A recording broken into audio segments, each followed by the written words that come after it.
屏东万丹为这个万丹路接西宽路短短500公尺，就开10外间的牛肉店，嘛形成在地真特殊的早顿食食的文化。 用空的汤头是真甘甜，这个牛肉汤是用台湾本土的温体牛肉去做的，这个肉质真幼真嫩，煮汤是有够香甜。炒肠也是炒苦瓜，这拢是经典的料理。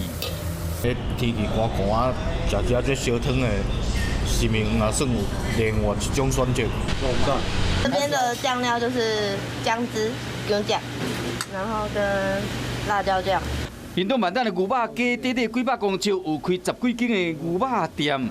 听讲这甲2000年国民大桥断桥的事件有关系。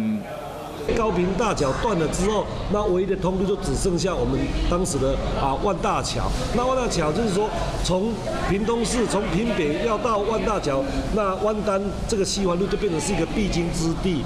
上班的人拢一定要行这条，所以讲有大量的车潮带来商机，牛肉店嘛愈开愈多，嘛形成特殊早顿的食食文化。